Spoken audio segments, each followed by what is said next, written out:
Once upon a time, a countryman had a son who was as big as a thumb, and did not become any bigger, and during several years did not grow one hair's breadth. Once when the father was going out to plough, the little one said, "Father, I will go out with you." "You would go out with me," said the father. "Stay here. You will be of no use out there. Besides, you might get lost." Then Thumbling began to cry, and for the sake of peace his father put him in his pocket, and took him with him. When he was outside in the field, he took him out again, and set him in a freshly cut furrow. Whilst he sat there, a great giant came over the hill. "Do you see that great bogey?" said the father, for he wanted to frighten the little fellow to make him behave well. "He is coming to fetch you." The giant, however, had scarcely taken 2 steps with his long legs before he was in the furrow.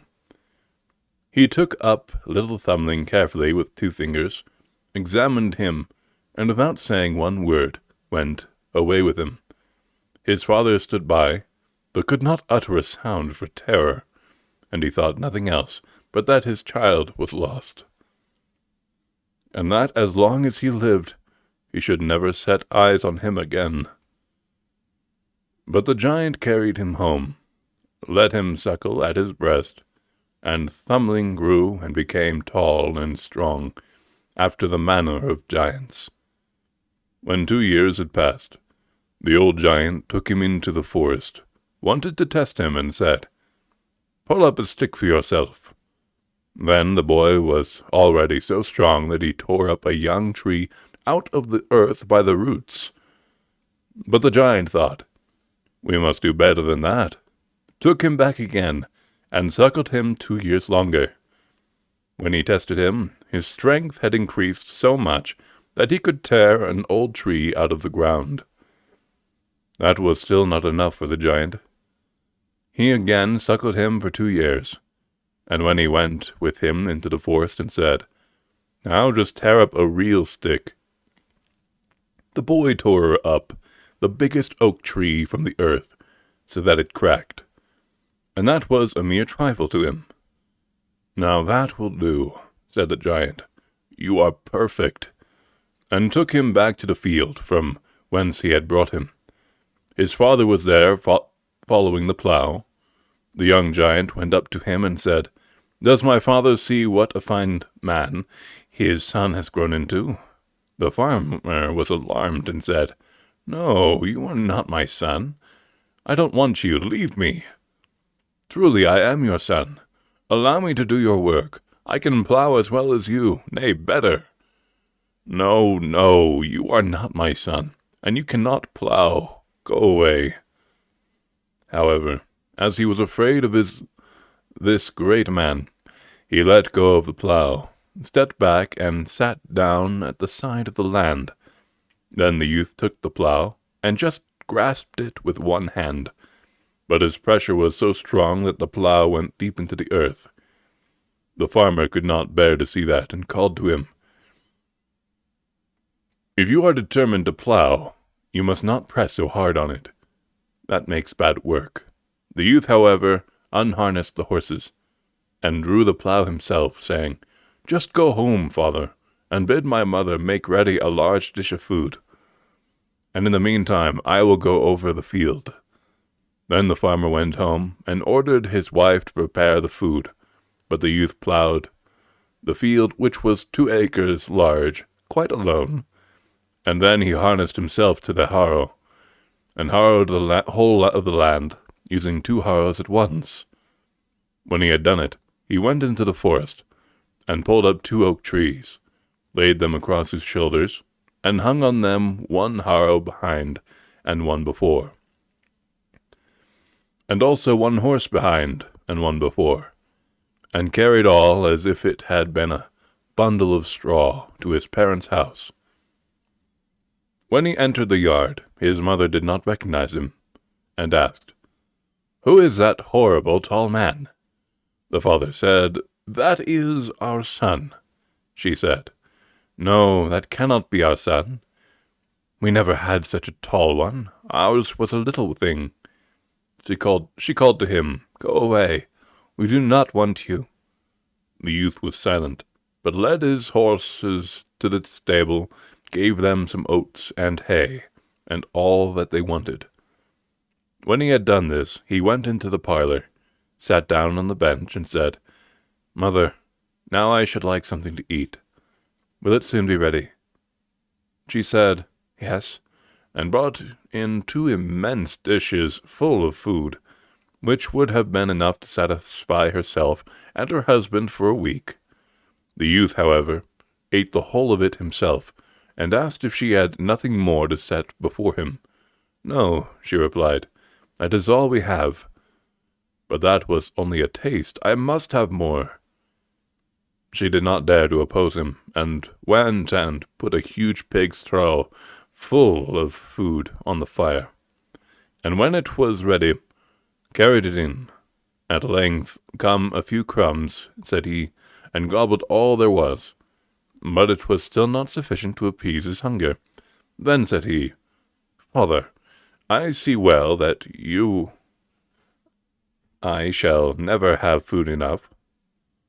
If you will get me an iron staff which is strong, and which I cannot break against my knees, I will go out into the world. The farmer was glad, put his 2 horses in his cart, and fetched from the smith a staff so large and thick that the 2 horses could only just bring it away.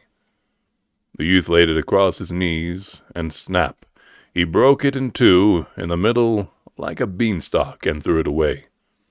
The father then harnessed 4 horses, and brought a bar which was so long and thick that the 4 horses could only just drag it. The son snapped this also in twain against his knees, threw it away, and said, Father, this can be of no use to me. You must harness more horses, and bring a stronger staff. So the father harnessed 8 horses, and brought one which was so long and thick that the 8 horses could only just carry it.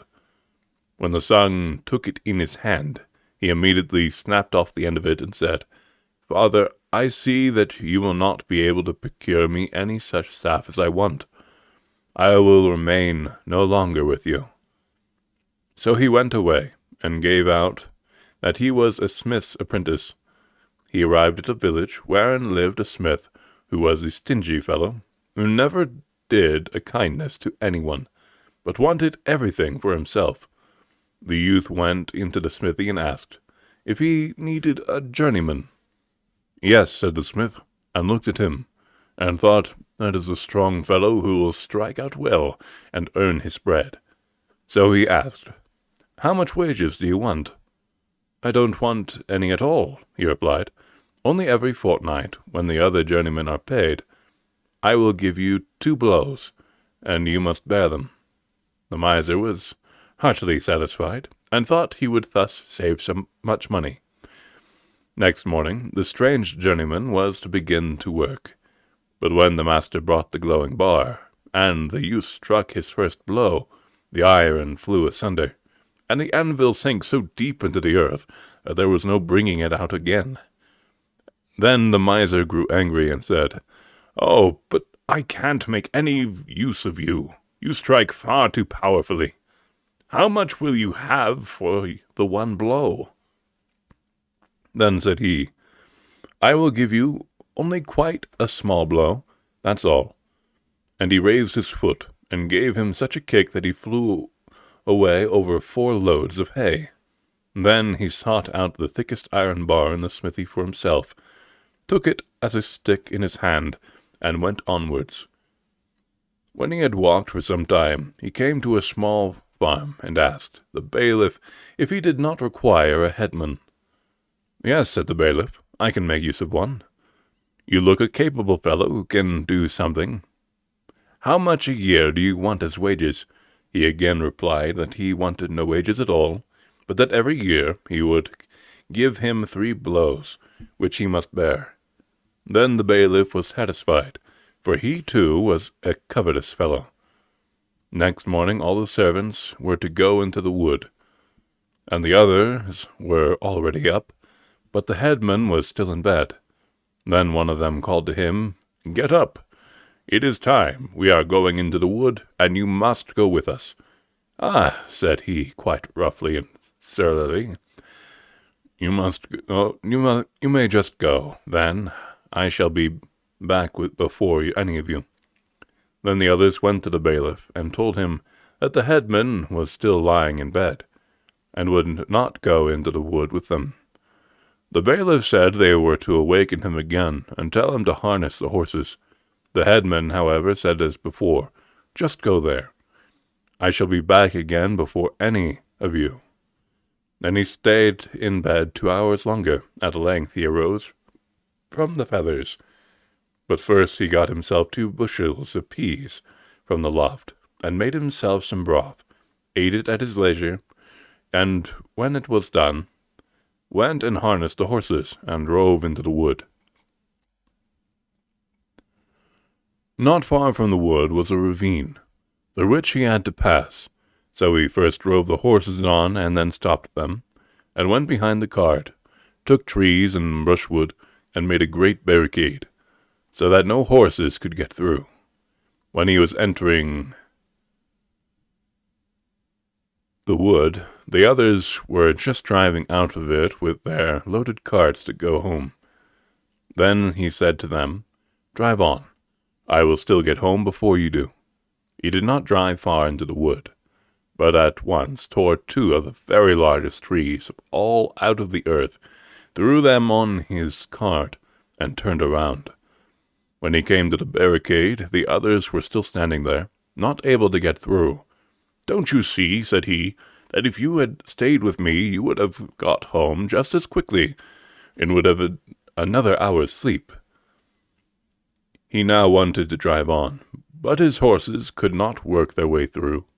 So he unharnessed them, laid them on the top of the cart, took the shafts in his own hands, and pulled it all through. And he did this just as easily as if it had been laden with feathers. When he was over, he said to the others, "There, you see, I have got over quicker than you," and drove on. And the others had to stay where they were. In the yard, however, he took a tree in his hand, showed it to the bailiff, and said, "Isn't that a fine cord of wood?" Then said the bailiff to his wife, "The servant is a good one. Even if he does sleep long, he is still home before the others." So he served the bailiff for a year. And when that was over, and the other servants were getting their wages, he said it was time for him to take his too. The bailiff, however, was afraid of the blows which he was to receive, and earnestly entreated him to excuse him from having them, for rather than that he himself would be headman, and the youth should be bailiff. "No," said he, "I will not be a bailiff. I am headman, and will remain so, but I will administer that which we agreed on." The bailiff was willing to give him whatsoever he demanded, but it was of no use. The headman said no to everything. Then the bailiff did not know what to do, and begged for a fortnight's delay, for he wanted to find some way of escape. The headman consented to this delay. The bailiff summoned all his clerks together, and they were to think the matter over, and give him advice. The clerks pondered for a long time, but at last they said that no one was sure of his life with Headman, for he could kill a man as easily as a midge, and that the bailiff ought to make him get into the well and clean it, and when he was down below, they would roll up one of the millstones which was lying there, and throw it on his head, and then he would never return to daylight. The advice pleased the bailiff, and the headman was quite willing to go down the well. When he was standing down below at the bottom, they rolled down the largest millstone and thought they had broken his skull. But he cried, "Chase away those hands from the well! They are scratching in the sand up there, and throwing the grains into my eyes, so that I can't see." So the bailiff cried, "Shh, shh," and pretended to frighten the hens away. When the headman had finished his work, he climbed up and said, "Just look what a beautiful necktie I have on." And behold, it was the millstone which he was wearing round his neck. The headman now wanted to take his reward, but the bailiff again begged him for a fortnight's delay. The clerks met together and advised him to send the headman to the haunted mill to grind corn by night, for from thence as yet no man had ever returned in the morning alive. The proposal pleased the bailiff. He called the headman that very evening, and ordered him to take 8 bushels of corn to the mill, and grind it that night, for it was wanted. So the headman went to the loft, and put 2 bushels in his right pocket, and 2 in his left, and took 4 in a wallet, half on his back, and half on his breast, and thus laden went to the haunted mill. The miller told him that he could grind there very well by day, but not by night, for the mill was haunted, and that up to the present time whosoever had gone it at night had been found in the morning lying dead inside. He said, "I will manage it, just as you go and put your head on the pillow." Then he went into the mill, poured out the corn. About 11 o'clock he went into the miller's room, and sat down on the bench. When he had sat there a while, a door suddenly opened, and a large table came in. And on the table wine and roasted meats placed themselves, and much good food besides. But everything came of itself, for no one was there to carry it. After this the chairs pushed themselves up, but no people came, until all at once he beheld fingers which handled knives and forks, and laid food on the plates. But with this exception he saw nothing. As he was hungry, and saw the food, he too placed himself at the table, ate with those who were eating, and enjoyed it. When he had enough, and the others also had quite emptied their dishes, he distinctly heard all the candles being suddenly snuffed out, and as it was now pitch dark, he felt something like a box on the ear. Then he said, "If anything of that kind comes again, I shall strike out in return." And when he had received a second box on the ear, he too struck out. And so it continued the whole night. He took nothing without returning it, but repaid everything with interest. He did not slay about him in vain. At daybreak, however, everything ceased. When the miller had got up, he wanted to look after him, and wondered if he were still alive. Then the youth said, "I have given some in return." The miller rejoiced, and said that the mill was now released from the spell, and wanted to give him much money as a reward. But he said, "Money I will not have. I have enough of it." So he took his meal on his back and went home, and told the bailiff that he had done what he had been told to do, and would now have the reward agreed on. When the bailiff heard that, he was seriously alarmed, and quite beside himself. He walked to and fro in the room, and drops of sweat ran down from his forehead. Then he opened the window to get some fresh air, but before he was aware, the headman had given him such a kick that he flew through the window out into the air, and so far away that no one ever saw him again. Then said the headman to the bailiff's wife, "If he does not come back, you must take the other blow." She cried, "No, no, I cannot bear it," and opened the other window, because drops of sweat were running down her forehead. Then he gave her such a kick that she too flew out, and as she was lighter, she went much higher than her husband. Her husband cried, "Do come to me," but she replied, "Come you to me, I cannot come to you." And they hovered about there in the air, and could not get to each other, and whether they are still hovering about or not, I do not know. But the young giant took up his iron bar, and went on his way.